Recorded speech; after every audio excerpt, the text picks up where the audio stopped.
Hi, and welcome to Progressive Podcast Australia. I'm Nick, and I'm joined by someone who, at this point, I would say is a regular guest on this show. Always nice to have you on the show. Thanks for coming back on, Myq Kaplan. Thank you so much for having me. Happy to be a regular. And yeah, we do generally start off with a little bit of music to start the shows. And we are doing this on YouTube as well. So hi to our YouTube people watching in. So you wouldn't have heard that song if you're watching the video because I'm not good at video editing, but we'll put a link to it in the notes if you want to check this out. But the song I open with is Fast Ones by Co-Defendants featuring the DOC. It's a new album. This is Crime Wave. And the reason why I played Fast Ones is me and Myq, I think, are both quite fast ones in terms of fast talkers. So we'll be getting a good WPM, a lot of words per minute, I think, in this conversation. And you mentioned on your latest album, which is live in between albums, of getting reviews saying you talk too fast. And I haven't had any, I haven't had any album reviews saying that, but I have had people yelling out to me as I'm talking that I'm talking too fast. So. You know, first, thank you, number one. Thank you. That's number 1, 2, and 3. Number 4 through infinity.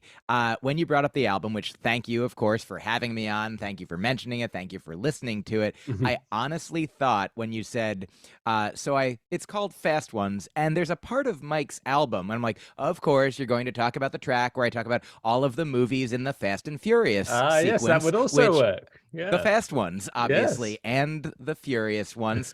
I think the fast ones is actually a much faster way to say all the names of those movies. But yeah, also for the people listening who are upset that you or I are potentially talking too fast on a podcast specifically, at least the app that I use, you can go at half speed. You can go at like maybe 3/4. You can slow it down so that I'm sounding like this. And I won't do that the whole time because then it would be annoying. But I'm sure there'll be tech in the future that will be able to like just the way like auto tune, but for rhythm.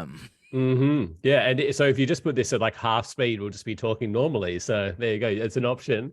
Also, Exactly. Fast Ones could have been the number one Fast and Furious movie as well. That would kind of work. Fast Ones or Fast One, Oh, maybe. Yeah. yeah, absolutely. Yeah, Fast One would be the first one. Yeah. It's always weird, obviously, to call the first one put one in it. True. Yeah. Yeah. Especially Yeah. if you think about like emails, like you have sometimes, or like you'll see somebody with an email address that has their name but then a 1 after it, which means that they probably weren't the first one to get that. They weren't the fastest one. The other, like, John Smith got John Smith at Gmail. John Smith 1 was the second John Smith. Yeah. So it would be funny. I mean, obviously I'm sure they didn't have maybe in their wildest dreams, they would have been like, we're going to have a double-digit number at least of Fast and or Furious movies. That's what I'm hoping they name one at some point, Fast and or Furious.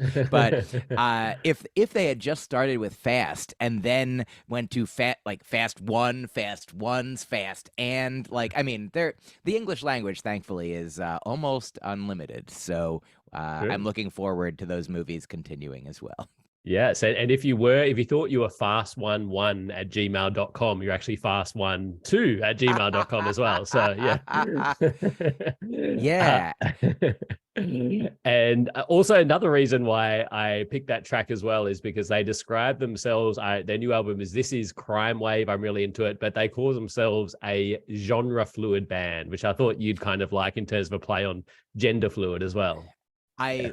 Even if I didn't realize that it was a play on gender fluid, which now it's too late to know. Did I not? But I just love I really like when a play on words is fun and clever and silly and also has meaning. Like I feel like one of my favorite ones, like of all time, is champagne for my real friends and real pain for my sham friends. Yeah, I've And heard that one, it's yeah. it's just a beautiful, little mathematical swap, but it's also, for people who want their friends to be happy and their enemies to be less happy.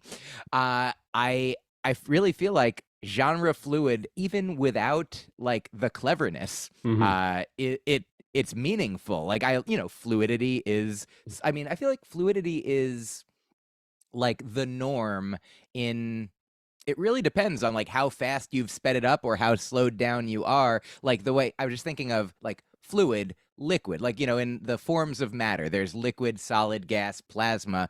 But if you zoom out enough in time, like I've heard, you know, that glass is technically by some measure a liquid. I'm pointing at my window that is to my left. And like that over the course of time, like glass, if it's like evenly spaced, will eventually kind of pool at the bottom. Like gravity will pull down some of, because, you know, if glass is hot enough, like, or if there's enough time, like glass is liquid, but now most of the time you can, you know, knock on it and it's solid, knock on glass.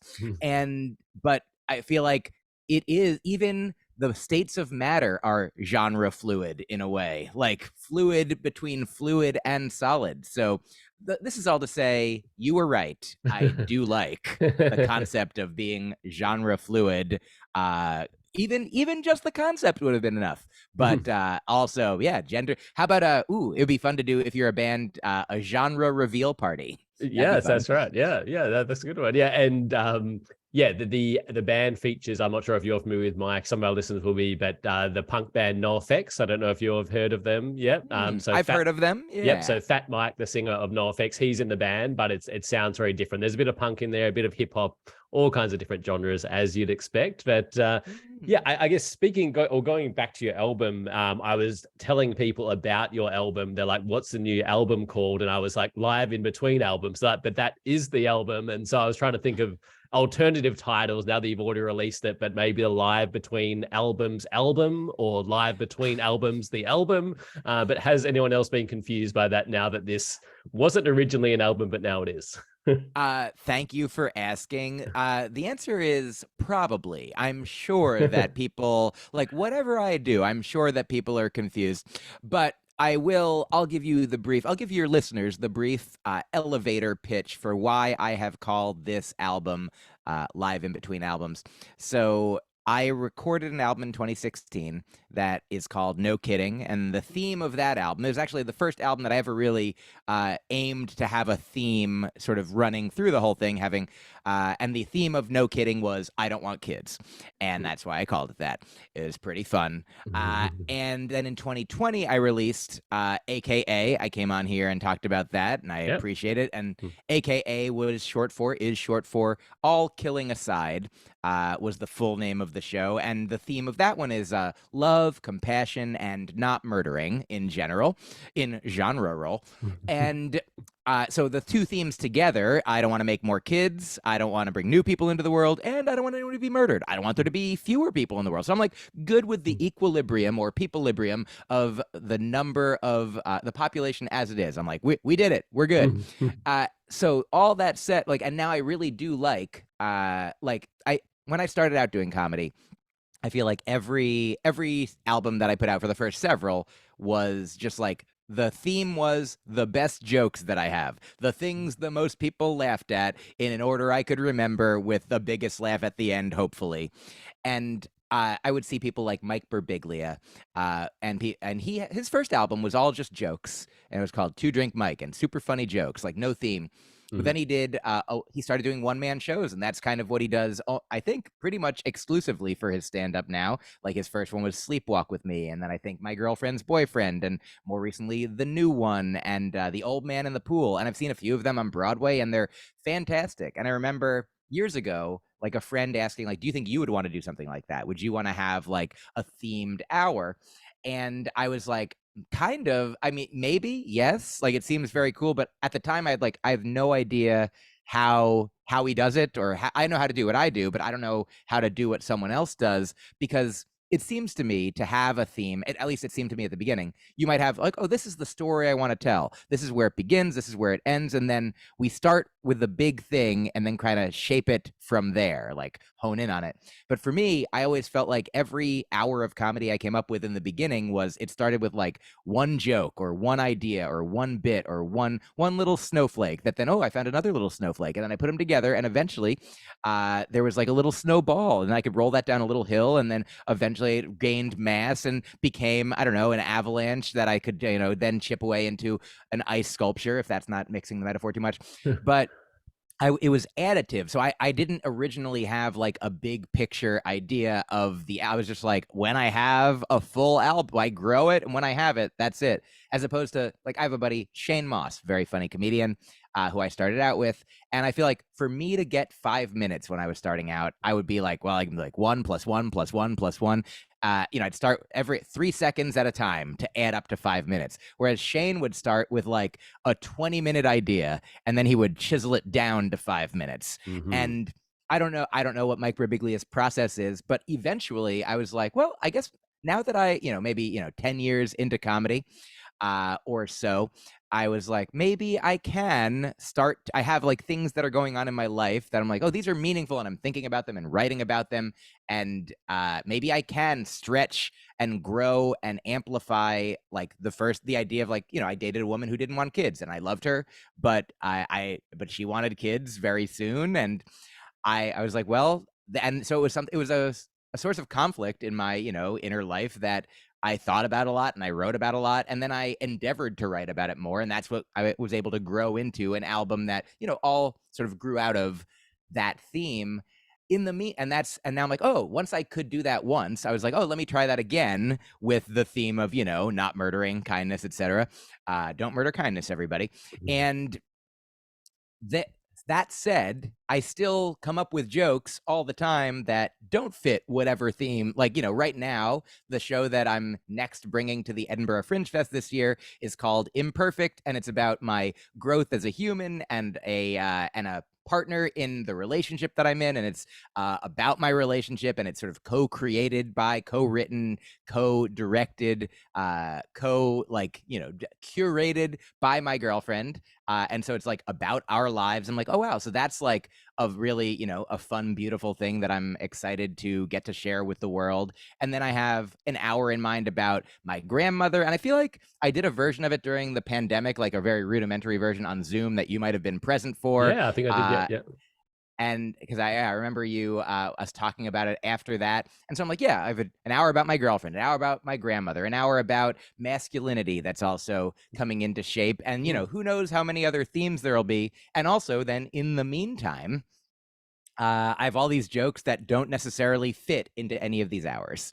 And there's fun jokes, and I like writing them and I like telling them, but they don't make it onto any of these albums. And it's sort of like, I don't know if we've talked about this, but when I was in my teenage years, I went to a summer camp. And I don't know how big summer camps are where It's not much you of a thing in are. Australia. No, I'm sure a few people go, but like 1% or something. But it seems a big deal in the Sure. US. Yeah, yeah. Yeah, so school goes here from September to June, and so for like July and August, I would, from when I was 11 until my adulthood, I became a counselor at this summer camp. I went to this summer camp called Bucks Rock. We actually had a lot of Australian counselors, like Australian, like 20, 21-year-olds would Okay. come over, and there was like a program by which they could, got to come to America, hang out, do things, be paid poorly, and go home. But have a young adult, fun international experience. Uh, and that summer camp was like sort of a saving grace for me. It's sort of like what helped me grow into like who I am in a way, because I had just switched schools. My parents had moved, and I was pretty shy and introverted at the time, and I didn't know how to meet people because I never met people. There just always were people around, when I was a little kid. But now I'm like 12, 13, and there's just all these kids going through puberty. So some of them are like gigantic compared to me. I'm like, are you the teachers? Like, what is going on? I'm in 8th grade and you're 6 feet tall, and I'm still 5'6" now, and I'm 44. But the summer was like it was just this beautiful time that like the school year seemed like it was in gray. It was just these dark, dreary colors, like the beginning of the Wizard of Oz. And then like being at summer camp was like this beautiful, over the rainbow, colorful, blooming environment where it seemed to me that, and I'm sure this isn't exactly right, but it seemed like many of the other kids there were also, it was an art summer camp, performing arts, creative. There was theater, music, dance, there was painting, ceramics, glass blowing. And it was a place where it seemed like there was all these other artsy weirdos there, other outcasts in their regular life, other misfits who didn't fit anywhere, but now by virtue of that, they fit here. And it's sort of like, I don't know if we've talked about, do you know Brene Brown? I've heard you mention the name on your podcast. Yeah, yeah, Oh yeah, yeah, yeah. love her work. Shame researcher, storyteller, one of the most popular TED Talks, a couple TED Talks she's got, and a Netflix special. And one thing that she says that I feel like is relevant to this is she talks about the difference between fitting in and belonging. Like that as children and maybe as adults, like a lot of people, if you're trying to fit in, that might mean you're trying to, change your shape to go with other people. Be like, do I fit in here? Maybe if I contort, who I am emotionally or spiritually or whatever it might be, physically even perhaps, yeah, I'm going to look like this now. But belonging, when you belong, that's when you don't change who you are. And just by virtue of, the shape that you are, metaphorically, metaphysically, like you belong. So it felt to me like at summer camp, I belonged as I was. And I feel like all the jokes on Live in Between Albums are like that as well. They're jokes that didn't fit into any of the hours surrounding it, the albums that I released, that I recorded, that no kidding, 2016, 2017, and AKA 2019, 2020. In 2017, I just recorded a show that full of jokes that didn't go anywhere. They didn't seem like they belonged anywhere, and so by virtue of that, they belonged together. In that, it was a really wonderful show. Like I love, like my girlfriend and I, she was there, and we talk about like just that night. So often when I record an album, I'll record like 4 shows or 2 shows at least, or maybe even 5 or 6, and then piece together. Take maybe one as the skeleton, but be like, oh, this went better on this night, or this went better over here. This was just one show, pretty much from beginning to end, and that was all we did. And it was just it was in Boston where I started out, and a friend of mine just had this weekly show that I would go do every few months, and we just recorded it, and it sounded great, and it went great, and then I didn't do anything with it for like a year. And in 2018, my friend Dominic, who runs the record label Blonde Medicine, which is an anagram of his name, Dominic Del Bene, Blonde Medicine, that my friend Zach Sherwin, who I know I've talked about on the show, and I think you've played some of his music on the show before. Zach came up with that anagram. I'm sorry, not an acronym. It's so weird. I love acronyms and anagrams, and I almost always, to me, they operate in, as my girlfriend would say sometimes, like one neuron in my brain. I'm like, yeah. The wordplay thing that goes starts with A, it ends with M. So an anagram. Dominic Del Bene and Blonde Medicine, but. So he helped me release it, and we originally only released it on Sirius satellite radio. So you could only hear Live in Between Albums up until this month on satellite radio. People for years have been like, how can I hear it? And I'm like, you did, the way that you did, the only way that you did.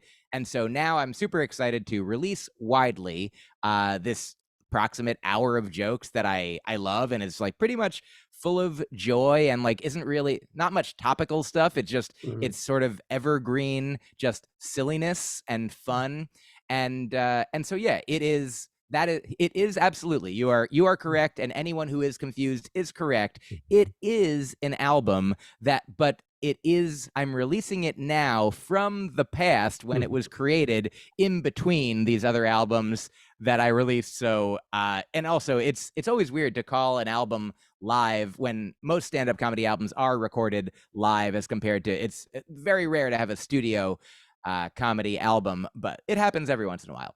But yeah, so that is the story of why it's called Live in Between Albums. And but if you want me to change the name, I'm happy to. You mentioned like an elevator, this is a while ago, but you mentioned the elevator pitch for the album, and then you also mentioned an album theme was not killing, and this one brings together those two things of the elevator pitch and not killing, in terms of one of my favorite bits on the album about not killing people in elevators. Oh yeah, thank you. It's really fun. I thought about the fact that I was saying the word elevator, and I'm glad thank you for doing your research, and thank you for pulling it all together. But because that track on the album, which is full of, there's some jokes that I do in elevators, just in life and in restaurants, like that. I try not to do jokes to people who don't want them to happen. If I try to read the room or the elevator as much as I can, but I do feel like like, you know, if there's a quick fun thing that can happen in an elevator, like, and you know, the worst case usually is people just look at me strange, but best case is they're like, oh, we had fun for a moment. And I feel like usually the risk is worth the reward. There's usually more joy created than annoyance potentially offered. And yeah, I feel like that's another thing. Like I think about the jokes that I tell in elevators, like the fun that I have in elevators, as I used to think of it as kind of separate than my comedy. I'm like, that's like real life stuff, you know? Mm. And but so I felt like this album also sort of existed in a liminal space, like an in-between space where I'm like, well, you know, maybe I can tell people about the silly fun that I have in elevators. So here's the elevator pitch. Some of the album is about elevators. You're correct. And you also mentioned about being a weirdo as well, which I kind of really resonated with, and it definitely takes me back to one of my. You mentioned normalo as well, like a weirdo versus normalo, and yeah, something which me and my partner often reference is from the sitcom Peep Show. I don't know if you're familiar with that. It's a UK Ah, show. heard of David it, Mitchell haven't and seen Robert it. Webb, Yeah. but yeah, that Yeah. basically they flip it round and talk about the norms, the normalos, the oppressors. And so kind of flipping it round. So like the weirdos are kind of the good ones in the story. And I was kind of thinking about that as a kid, at least for me, like the worst thing you could possibly be is a weirdo. But as an adult, and we mentioned NoFX before, I think for me, like punk rock music had a big role in this in terms of being happy to stand out from the crowd. But yeah, as a kid, like not wanting to be a weirdo, and then as an adult, embracing being a weirdo. And it sounds you've gone in a different direction. Maybe summer camp was your punk rock, maybe. Yeah, I think so. A little easier on the ears, a little bit for me. But I'll say this. Like, I mean, I think that goes completely along with the theme of, you know, fitting in versus belonging. You know, to be Mm. called weird as a kid when, like, there's a thing I think Mark Maron had on his podcast, Harry Shearer once, and I never get the quote exactly right, or I don't know it for sure, but to paraphrase, I think Harry Shearer said that people get into comedy to control for why people are laughing at them. It's like people are always going to be laughing at you. Who at some point in your life, you know, someone somewhere will laugh at you. But comedians sort of, you know, do the Eminem 8 Mile version of things. They're like, oh, you're going to laugh at me. Well, then I'm gonna laugh also, and that means that you're laughing with me. Because if somebody's laughing at you and you're also laughing at you, then technically you're both laughing together. So they are laughing with you. And I do think that stand-up comedy in my adult life sort of fulfills the same role that summer camp did in my child life, which does seem to fulfill the same role that punk rock does for so many, including yourself. And I will say, like, here's two quick stories about punk rock in my comedy life. One is years ago when I was just starting out in Boston. There was a club called the All Asia, and it was like mostly a rock venue, or it was like an Asian restaurant, but they had a stage, and they had somebody did an open mic comedy show every week, and then sometimes there'd be other shows, but there'd be shows all the time. There'd be like, you know, one after another, just show. Sometimes they would double book it, and then I think they would just let whoever brought the most audience have the show, and then the other people were like, yo, get them next time. And one time, I think the open mic was happening right after a punk, like, you know, a punk show happened at like 6:30 p.m. and then 8:30 the open mic's happening. The punk fans are all still there, and I'm going on stage with, you know, one of my first jokes is just like, are there any vegetarians here, you know? And then this large punk man was like, I eat vegetarians. And I was like, oh no, you know. And I was scared of this man because I was more scared in general. I didn't think he was actually going to eat me, though.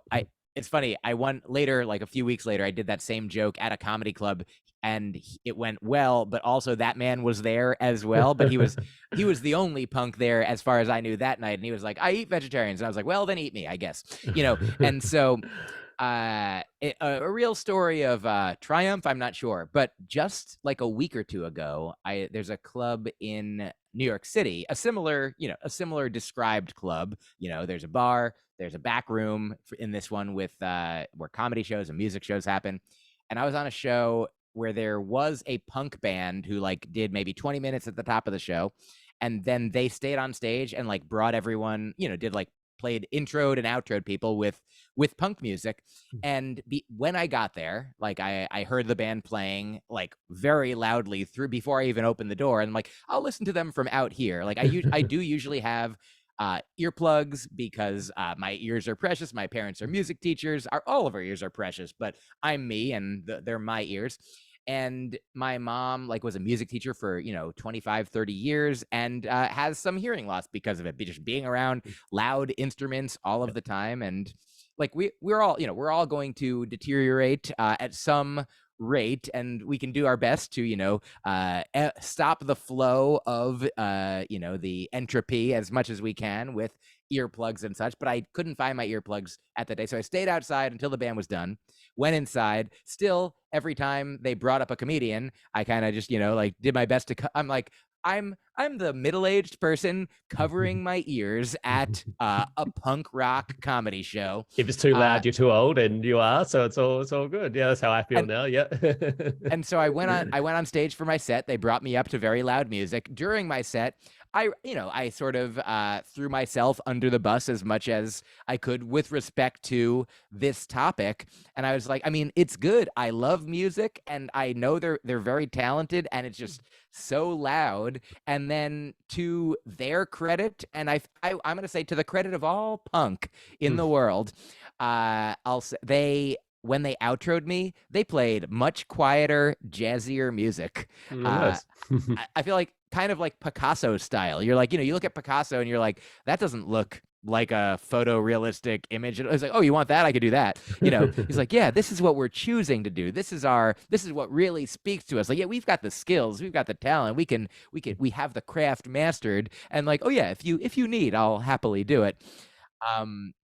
So I thought that was really nice. And I'm a fan of like the punk like ethic or aesthetic, the punk aesthetic, the meaning behind it, of course, like I feel like it is, very relevant and resonant to my experience and to so many people's experience. That's the thing about that, being weird is kind of the norm. Like deviation is the norm. Like there's nothing that everyone shares except for, if we were talking about humans, our number of chromosomes approximately, and that we take in, oxygen and let out carbon dioxide, some very basic things. But, on the individualized human level, like we're all unique. There is no one who is you other than you. There's hardly, you now is different than you from a second ago. And same thing for me. So I think that's the beautiful thing is, to figure out how you are weird and to celebrate that and find other people who celebrate their weirdness and embrace their weirdness in the same way. One quick other final punk footnote. I believe Johnny Rotten, Sex Pistols, yeah. Yeah, was once asked in an interview, because I think there was a Sex Pistols song maybe like a decade ago in a commercial, like used, to be capitalistic in a way that some people might think, hey, is that punk? And so I feel like that was basically asked of him in the interview. A friend of mine told me that he saw this interview and they said, so isn't that a little not punk to have your music in a commercial? And he said, whatever we do is punk. That's a good coverall. Yeah. Yeah, it's sort of like the inverse, or maybe the exact the same structure as like the no true Scotsman, is it? Do you know that fallacy? I always forget if it's Scotsman or Irishman, honestly. But let's say it's no true Scotsman. It's like, let's say you say like a Scotsman would never be doing blank. And then you're like, well, that guy's doing it and he's a Scotsman. They're like, well, no true Scotsman would be doing blank. Yeah. And I feel like that's what happened here. I think it's kind of the inverse. They're like, no punk person would do this, and they're like, no, only like we're the true punk person, so whatever we do is the true punk thing. Yeah.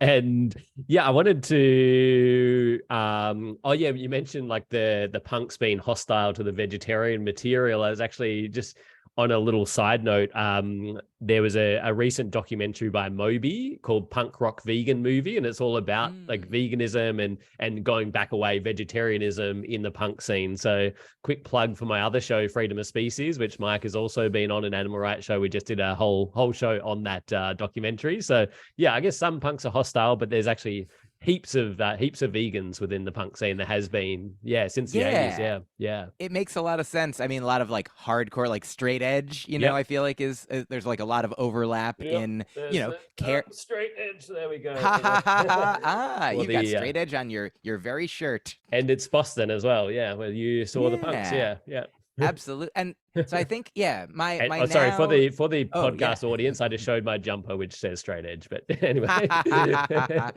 Yeah, like so I feel like the same way that perhaps I'm projecting my own experience as like a younger person who didn't know as much of what my life meant or was about, and like imagining this seemingly hostile punk who very well might have been joking and thought he was playing along and helping and whatever the case, like clearly wasn't violent to me, like just he was there for a punk show. He wasn't there for a comedy show. He didn't sign up to the rules of a comedy show and probably he was submitting to the rules of a punk show. He's like, somebody asks a question, so I yell a thing.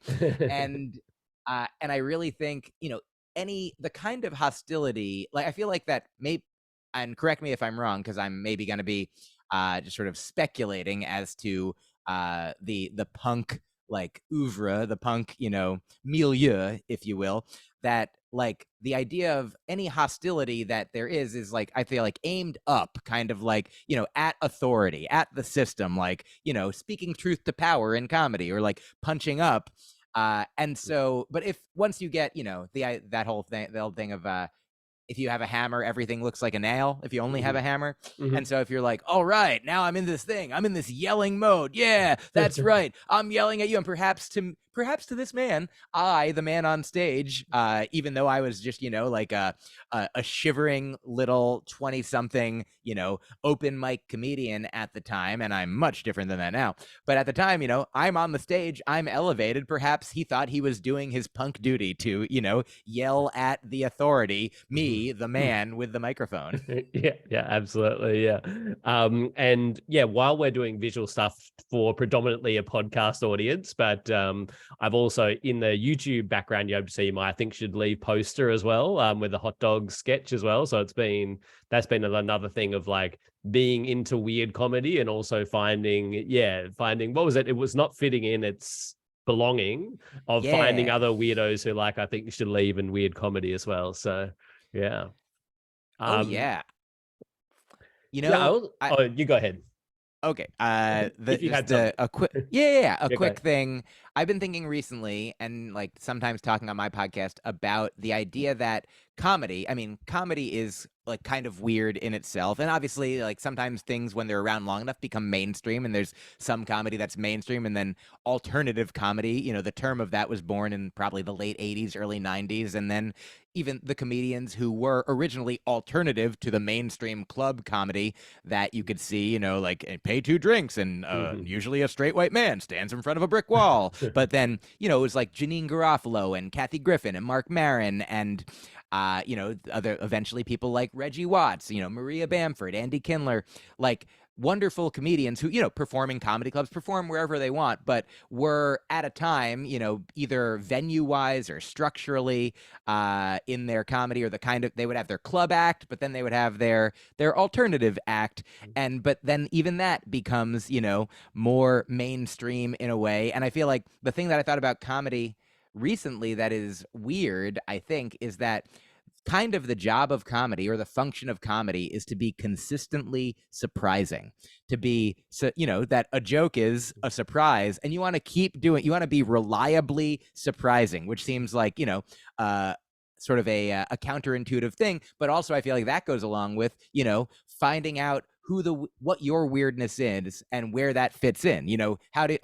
I'm weird, you're weird, and in some ways everyone is weird or has something weird that they love. And the new thing that I wanted to add is I remember loving Jack Handy when I was growing up, and still. Do you know Jack Handy Nope. was a writer for Saturday Night Live, Okay. and he was the creator of Deep Thoughts. Do you remember? Are you familiar? Oh man, Nope. I'm excited to share with you like some of my some of the ones that I can remember. Like, so Deep Thoughts was a segment on Saturday Night Live, and there's also like books that he collected them in later.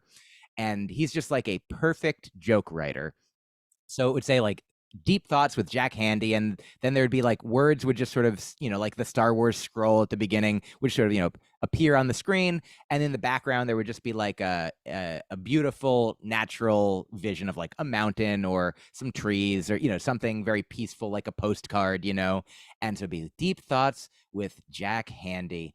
And let me try to think of, so there were so many of them, and like one of them could be I think it was like, oh yeah, he's like, I was driving my little nephew to Disneyland, and I thought it would be fun to tell him to drive him to an old burned down warehouse first, and then tell him, oh no, Disneyland burned down. And he cried and cried, and then I was gonna take him to the real Disneyland, but it was getting kind of late. So that's that like just really kind of, beautiful little, like, mostly not necessarily all one line jokes, but Mhm. there were so many of them. And I remember like some of them I loved, and some of them I thought were weird and I didn't understand as much. Like some of them spoke to me more, and I would talk to my friends, and some of them loved ones that I didn't love Mhm. and didn't understand the ones that I loved. And I was like, isn't that fascinating that we both love this man, this comedy, this Mm. creation? Like, we're like, we both agree that Deep Thoughts is great. Deep Thoughts are great. And then, but we couldn't agree on which deep thoughts that we thought were the greatest. And I think that that's pretty great. And like, that's sort of like the mark of, a wonderful artist who has like such a body of work that everyone could find something in it and even agree on the macro, if not on the micro. Yeah, yeah. I think you should leave is like that in terms of some. Yeah, there's debates of the favorite sketches, but there also are some people who just don't like it at all. And I think it's the awkward humor, I guess, which some of us kind of lean into, and others not so much. It's too close to home or whatever. Yeah, Yeah. I love it. I mean, that show is so funny, and it's so interesting, like, to be on both sides of like creating comedy and taking in comedy, to be Mm. a consumer and a creator. Like, I know that, like, I had a couple shows last night and they both went great, and other times I've had shows that didn't go great. And I could imagine, so the way that I feel about I Think You Should Leave, the way I feel about, like, I don't know, my friend Nick Vatterott or Joe Firestone, or other, I'd say, comedians who are weird. In fact, Nick Vatterott is the very comedian in the joke on Live in Between Albums that I believe I'm telling a friend, you have to check this guy out. He's a really funny weirdo. Ah. And I watch these comedians and I'm like, I'm blown away.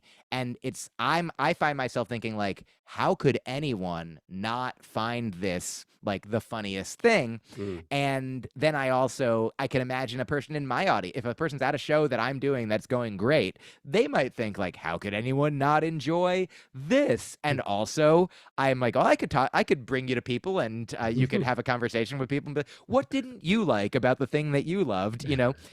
Because it is ultimately, in a way, all relative, or at least there's a lot of relativity in, like, if you don't speak English, my comedy might not be as enjoyable for you. So there's that. And then perhaps there might be some cultural, relativity as well, that and perhaps there are some comedians who can transcend these things, like there's, like Jim. I just rewatched Dumb and Dumber last night with my girlfriend, and it holds up. It is good and gooder.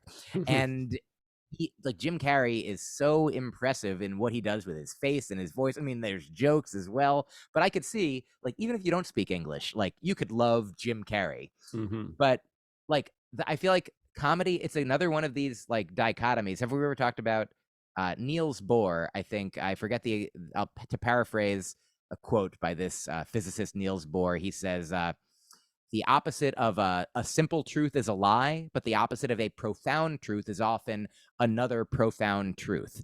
And Mm. so I feel like being weird and finding where you belong, like, it seems like being weird means you stick out and don't belong, but they can go together in this way because while they seem like opposites, they actually go together in like a dialectic of a kind, this dichotomy that seems like they're opposites, but they're not.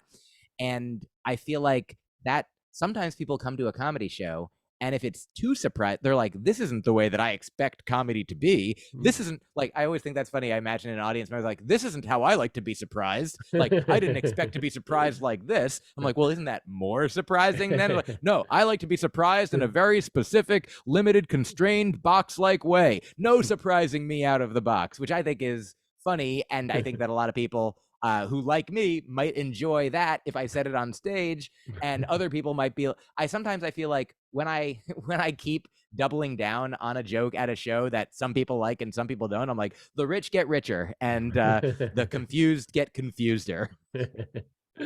Yeah, and I wanted to bring in like new material because I was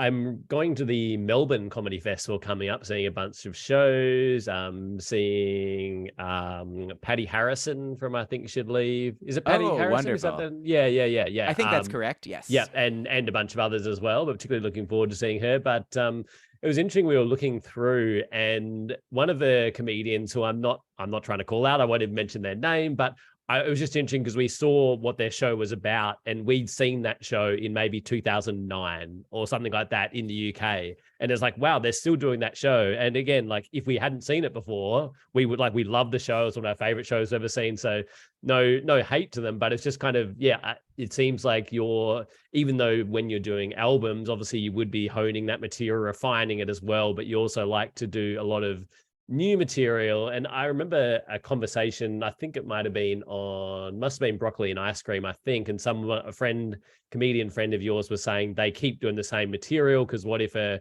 comedy agent or whatever the business was in the crowd, they want to be doing their best material. And I can't remember your exact response, but I think I just want to link it to my own experience in terms of which I think was consistent with what you said. So obviously I'm not a comedian, but I'm doing content, not material, but content on podcasts. I'm also an academic, so lectures, tutorials, etc.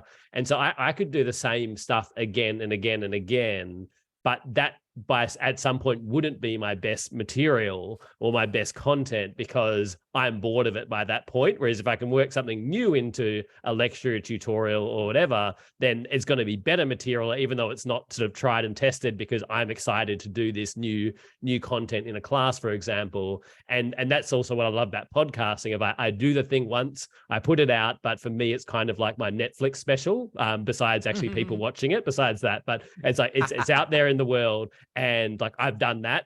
It's out there. Not many people watched it, but they can hear it. And now I'm not going to say that again. And so I really like that new material. I know you're definitely, while you're sort of honing those individual shows, you're also constantly thinking of new material. So I wonder, any thoughts on that of doing like the best show and refining versus coming up with new material?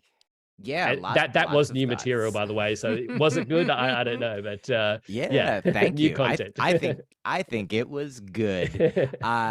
So first, I love thinking about like whoever the friend was. I don't remember because this is a conversation I've had.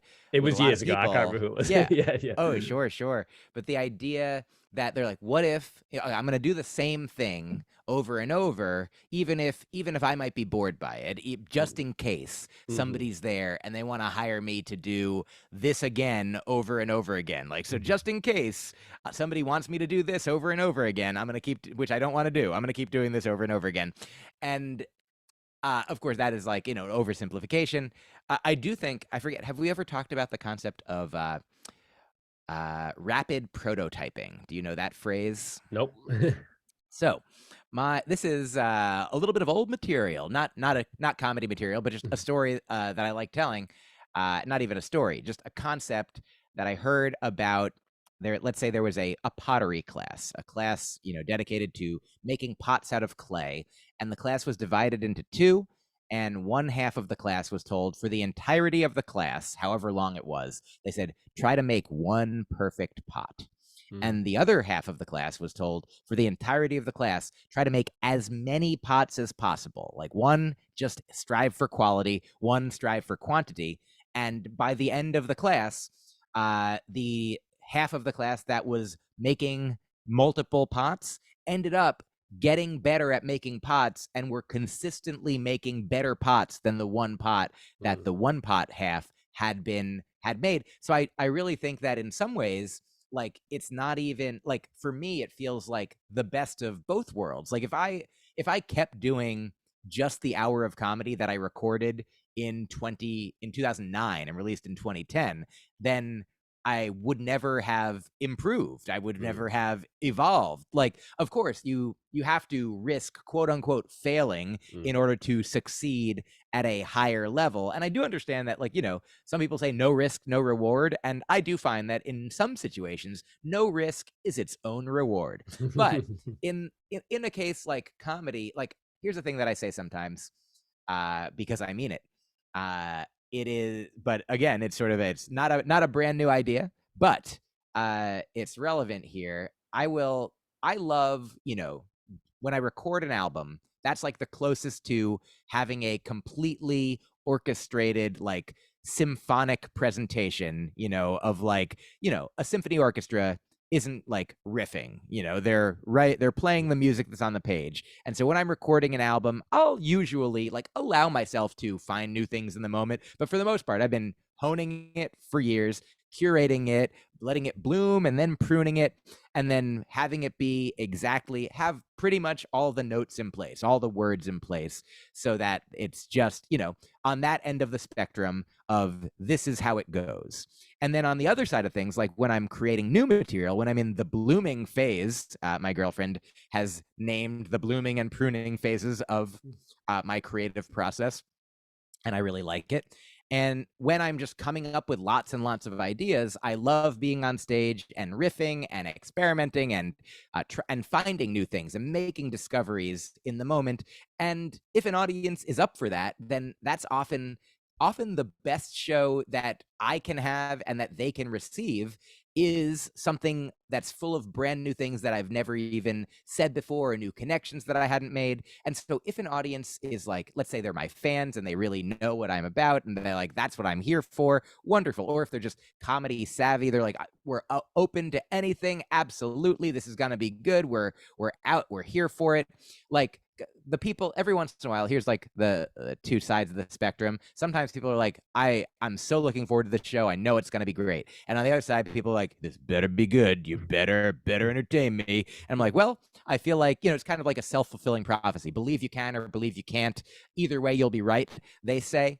And so for the audience that is open to whatever, then I will do whatever, and I will find new things, and they will have a brand new, bespoke, curated, like, not curated, not in advance, in the moment, show that I think can be like the most fun, the loosest, the newest show possible. And if an audience is not into that, if an audience is like, no, we don't want you to experiment at all, then they will get the technically best show that I've ever created.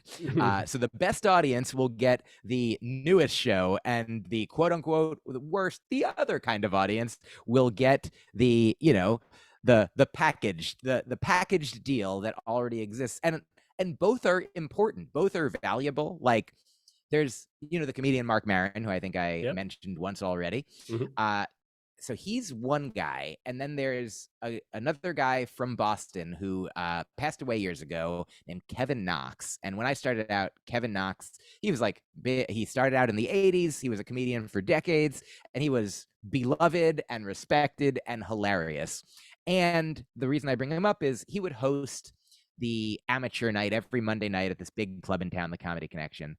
And I would see him headline as well times. And like, he would do he had an act, and he had, like, he had lots of jokes. But I never saw him really riffing that much or working on he must have worked on new things somewhere, somehow. And maybe he was riffing, but I saw him do the same bits, like, the same way. And he was energetic. They called him the wild man of Boston comedy. And he was a super high energy guy. And it was amazing to see him do it, like, in front of a room that was packed with 500 people, or if there were only 13 people in the audience at this amateur night, he would perform the hell out of it, no matter what. And Mark Maron, I feel like it's not completely the other end of the spectrum. You know, he's an entertainer, he's a comedian, he is a wonderful performer, and also I've heard him say, like when he was on the roast of Chevy Chase, I think Mhm. it was a Comedy Central roast that he got to be on, and he said he's not like a big roast guy, but he was happy to have the opportunity. But he said like the first few minutes didn't go great until he acknowledged that, until he was like, "Hey everyone, I know it's not going well, you know." Something like that. And then the audience is like, phew, thank goodness. We don't know, like we thought you might have thought this was going well. And that at least, you know, brought them together in an in the moment way that I think, you know, is one of his frequently used tools, like to be present, to be in the moment, to say what's actually happening instead of just steamrolling through, instead of just barreling through. Even though at the end of it, there were like these old roast guys who were like, you never let them know that you're bombing. You never let them see you sweat. And Mark's like, maybe you don't, but I do. And so I feel like I'm really grateful to have, like, you know, both of those models to be inspired by, to be like, because sometimes it is important to just, you know, do the material because who knows if anything else will work. And then sometimes it's very important to be able to take a step back and be like, what is actually happening here and now? And will addressing it in the moment, as is the purview and beauty of stand-up comedy so frequently, like the fact that it's not a movie that is done and you just hit play. It's not even a song that, you know, if you started it, like usually if you're playing with a band, you gotta probably play it the way that it goes. You know, the orchestra can't in the moment be like, oh, somebody just made a loud noise over there, so let's make our music about that for a second. But in comedy, you can, and often it is the wise thing to do. So yeah, I think being open to I do it because I love doing it. I love creating new things. And also, I feel like I do it for me. And also, it ends up being the best for everyone. And Mhm. Yeah. certainly over the course of a career, like, you know, as as a comedian, if you only do the same hour over and over again, then you're basically perfecting one clay pot. And Mhm. if you do that for a whole career, you could have a beautiful pot. But I do love, and I feel like it is more the norm these days. Like it used to be not the norm at all. Like it used to be like Carlin was the only one who famously, you know, every couple of years he had a new hour, a new hour and a half, a new special. I remember seeing Jon Stewart's Daily Show, and David Cross was a guest. Mhm. And this must have been, you know, 20-ish years ago. I don't know exactly. Oh yeah, it had to be. I remember because his first album came out after uh 9/11, I think, and because I think he talked about it, if I remember correctly. And so then a couple years later, he has a new album, and I think it was called "It's Not Funny," and it was very funny. And he's on Jon Stewart's show promoting one of these albums, and Jon Stewart's like, "So are you touring with this show right now? The show that the album is?" And David Cross is like, "No, that's burnt. I'm done. That's over." And Jon Stewart's like, "What?" Like, and Jon Stewart, you know, he at the time wasn't going out regularly and doing stand up as much as maybe when he was a stand up, but he was like, "Well, that's unbelievable." At the time, it was like, you know, sort of the beginning, I think, of this new comedy boom, but during which everyone now, you know, most people, many people, like the goal is to create an hour and then memorialize it, record it, and then start over and keep doing that. But at the time, Jon Stewart was like, I'm still telling jokes about politics from the 70s when I'm doing stand up, you know? He would say, Spiro Agnew jokes, who was a vice president at a point. But yeah, so I'm glad that now, you know, I am one unique flower in a whole field of unique flowers. I'm not the only person who loves creating new things in the moment. And I'm also glad that I'm doing it. I'm glad that other people are doing it. Glad that you're doing it. Yeah, and yeah, I thought definitely the point about like doing material about bombing and that going well. I think it was an Australian comedian, Dave Hughes. Apparently, the first time he did it went really bad, and then the second time he did material about bombing, and that went really well. And so it definitely, you mentioned Jim Carrey before. It kind of reminds me, it was I think me and Andy, or Andy and me, all about the Man on the Moon movie. And I think I heard this on one of your podcasts. Someone was saying like, mate, like what do the audience want? They want to be able to relax enough to laugh. And I guess that is kind of what Mark Maron was doing, of like there was tension that it wasn't going well, and then acknowledging it sort of allowed them to relax enough to laugh. And I've mentioned this before, but I found that really useful in terms of like, as an academic, what do the students want? Like they want to relax enough to, have you relax enough so they can enjoy the class, learn, et cetera, as well. So I found that really useful. Yeah. Yeah.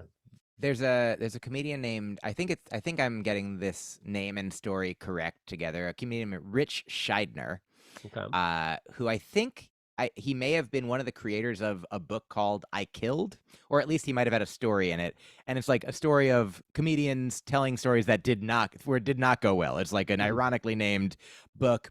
And I did a show with him once, and he did maybe 20 minutes at the end of the show, and it really felt like beautiful stories, hilarious stories, and all of them, if not at least almost all of them, were about past shows that had not gone well.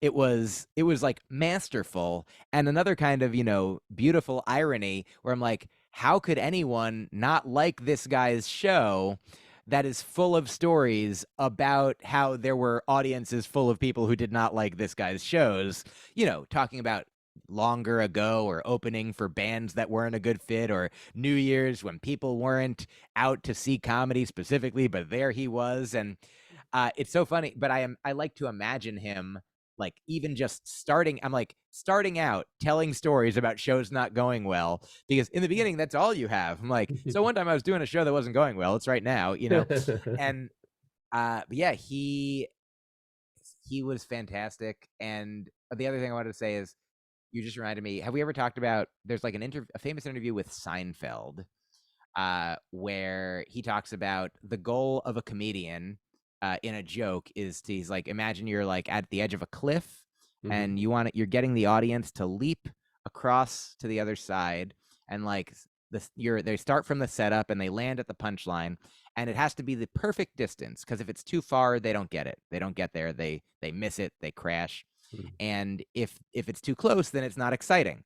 They see it coming, it's right there, there's no thrill. So it's got to be the perfect distance. And I feel like that's a similar, like, Buddhist middle path style, like razor thin balance, act to try to do across a tightrope. Like, if you're teaching, let's say, you want the people to, or if you're a comedian, you want the audience to believe that you know what you're doing. You want to know what you're doing, and then you want them to know what you're doing. And if there is a moment where there is like a lack, a misstep, or a slight a joke bombs, a thing doesn't connect, I've always felt like I learned how at open mics to be funny in between the jokes if they didn't work, so especially if I had, like, let's say 2 jokes work and 1 joke doesn't, that's like a fun rule of 3 right there. You're like, I feel like you can make a joke at least once of being like, well, wasn't it funny that I thought that would work, and then they haha. But if every one doesn't work, then you can't do that like, wasn't it funny that I thought? No, at a certain point, we would like for there to be any. Could you have any joke that does work? That would be wonderful. But it is this kind of, this dichotomy, this balance to strike of how much to, how much to be in the moment, and how much to be in the previous moment that you've prepared. Yeah, absolutely. And I'm sure we could go on, but I will save some stuff. I'm sure it'd be great to have you back on the show down the track. I guess some final thoughts. I thought the pot metaphor reminded me of UK TV shows versus the US. I feel like the UK is making one perfect pot, like the UK office, for example, and the US office is making many pots, some of which are perfect, others maybe not so much. Like this sort of like quality versus quantity seems like a good metaphor for US versus UK, maybe. I think I can say like that because I've got American friends. So thanks, friend. But yeah. Yeah, that makes a lot of sense. And in fact, here's another relevant story to that in my own experience. In the year 2012, 2013, I recorded my second album, Meat Robot, and then my first hour special, Small Dork and Handsome. And the way that it happened was I was trying to potentially get an hour on Comedy Central. I released Meet Robot with Comedy Central Records, and then we gave that my manager and I gave that album to them, and we're like, this could be a special if you want it to be, and they were like, no thanks. And so then we gave it to another production company who was like, yeah, we're happy to shoot an hour special with you. And then like it was scheduled for, I don't know, 6-7 months down the line. And by that time, I had I had at least another half hour of material. Plus the shows that I recorded Meet Robot on, I probably recorded 80 to 90 minutes of material. So I was like, I feel like I have 2 hours worth of stuff here. And like even in preparing for Meet Robot, I did a couple shows that I did like a couple of hour plus shows like to see what material was going to be on the album. And I was like, I have more than I need. I knew I have more than an album's worth. And it was again before I was thematically structuring albums. I'm like, I want to have 45 minutes to an hour of a good album here. And I remember talking to my friend Micah Sherman, who is a dear friend who I've also made musical comedy with over the years. And I was saying to him, like, well, I've got this. I could have the hour special be almost. I could have it be the same thing as the album. And if I have this 2 hour chunk to choose from, I could just hone it down to what I think is the best hour of this 2 hours. And he said, but you have 2 hours of stuff that you like? And I was like, yeah. He's like, well, why not just do 2 hours then? Have them be separate. And he shared with me a quote from Michel Gondry, who I believe maybe directed Eternal Sunshine, The Spotless Mind, makes movies, certainly. And the quote was something like, he said, quality fades, quantity doesn't, in a way that I feel like is aligned with the idea of like, yeah, if you make more things, yeah, sure, some of them might miss, but you have a larger potential that some of them might hit just by the numbers. And then also by the fact that you're doing more things, you might get better at consistently making better things. And so I did. I had Meet Robot be separate from Small, Dark, and Handsome. They're both full of different jokes. And I remember talking to another dear friend who is a TV writer and a comedian who told me one of his favorite jokes from Small, Dark, and Handsome is a joke that I absolutely would have cut if I were to only do half of the jokes and have it just be 1 hour instead of 2. And I was like, wow, that's fascinating to know that like the Jack Handy thing, like even my favorite jokes of mine aren't going to be necessarily other people's favorite jokes of mine. So I'm like, why not if I think jokes are good, why not let them out into the world and let people decide for themselves which jokes are their favorites? I'm not going to tell you that you have to have your favorite jokes of mine be my favorite jokes of mine. I like democracy. And yeah, I'll hand over to you for some plugs for your album in a moment. I did want to say one of my other favorite bits of the album was about the girl heckling about what a heckler's. That was another favorite bit of mine. Highly recommend the album. Again, I'll hand over to Mike in a sec. I guess I did want to mention we're going to go out with a little bit more of the song Fast Ones by Co-Defendants featuring the DOC. The reason I'm playing this little bit is it mentions ayahuasca, which Mike sometimes talks about. So if you want to hear about ayahuasca, don't listen to this podcast except this little tiny bit here, but you'll hear more about that amongst many other things on Mike's podcast. I know so little about it. I spelt it IOWOSKA, and then I Googled it, and it is quite different from that spelling. So yeah, I'll hand it over to you. Podcast plugs, best place to get the album, all that kind of stuff, whatever you want to finish with. But yeah, thanks so much for joining me. Yeah, thank you for having me and for your generosity and graciousness. I think that if I heard you correctly, I think you only got one of the letters of ayahuasca right, and I think it might be the final. Oh no, you got the S and the final A, I believe. Yep. 2 out of a lot. So, Yeah. Yeah. but yeah, so on my previous album, AKA, I talk about ayahuasca fairly extensively. On this album, I believe I do not, but it is full of jokes I love. It is called Live in Between Albums. It is on all of the streaming services or wherever you download or get your comedy and or music albums, along with all of my other albums. You can find everything that I do if you just put Myq Kaplan, spelled the weird way I spell it, MyQ Kaplan, into wherever you want. In fact, a funny thing, I have a fan who became my fan because she was trying to look for vegan recipes on some website, either like Pinterest or Google, but accidentally searched vegan recipes on Spotify, and it brought her to me, a vegan comedian. That is, and she was just like, on a side note, that is how we found you back in the day. I think searching vegan comedians, and I think so. Yeah, that was a long time ago now, but maybe 2010 or something, or 28, sure, something like that. But yeah, that was how we discovered beautiful. you as well. Not for Well, recipes, but vegan themed. Yeah, yeah. Yeah, you were looking for a comedian, so you were in the right. But this person was even more genre fluid. Yeah, yeah. And yeah, so I also do have a newsletter that I send out every week that's full of, I'll put a few jokes in and a few thoughts about the jokes and other things, and you can find out more about anything I'm doing and correspond with me. And you can get it for free once a week, or you can subscribe for even more, and that's at myqkaplan.substack.com. And of course, my podcasts you have mentioned are Broccoli and Ice Cream and The Faucet. And I'm also actually a voice actor on a new podcast, a sci-fi kind of adventure podcast. I play one of the lead voices, and that show is called Intra Quest. And I guess the only other thing is, yeah, if you're very international, wherever you are, if you're going to be in Scotland, in Edinburgh specifically, this summer, I will be bringing my newest honed, curated show, my orchestral symphony called Imperfect, there to the Edinburgh Fringe Fest.